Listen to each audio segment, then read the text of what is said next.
ఇది ఎవరూ బయటకు చెప్పని నిజం. నీకు తెలిసిన అత్యంత బలమైన మనుషులే లోపల లోపల పూర్తిగా పనికిరాని వాళ్ళమేమో అనుకుంటుంటారు. వాళ్ళలో సామర్థ్యం లేక కాదు, వాళ్ళ సామర్థ్యం ఎవరికీ కనిపించదు. కాబట్టి నెప్పుడైనా నువ్వు ఇంకా వెనుకే ఉన్నానా? అయితే ఈ కథ నీ గురించే. ఇది కొంచెం బాధించొచ్చు, ఎందుకంటే నిజం ఎప్పుడూ అలా ఉంటుంది. అందరూ పట్టించుకోని ఒక వ్యక్తి ఉన్నాడు.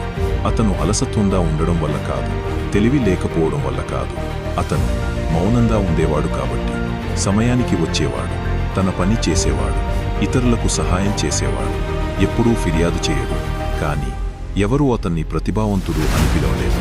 ప్రతి రాత్రి అతను తనను తానే అడిగేవాడు, నాలో ఏమీ తప్పు ఉంది? ఆత్మవిశ్వాసం ఉన్నవాళ్లను చూసేవాడు, అందరి దృష్టిని ఆకర్షించే వాళ్లను చూసేవాడు, చప్పట్లు అందుకునేవాళ్లను చూసేవాడు.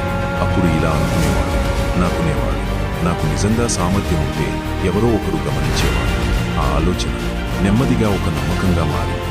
ఆ నమ్మకం అతన్ని ఒక జైలులో బంధించింది. స్పష్టంగా నిజాన్ని చెప్పేటో. ఇది వినడానికి కష్టమైన నిజం.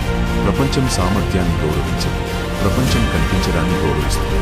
నీ బలం ఏంటంటే శాంతంగా ఉండడం, ప్రతిరోజు క్రమంగా రావడం, నిశ్శబ్దంగా బాధ్యతలు మోయడం. ప్రపంచం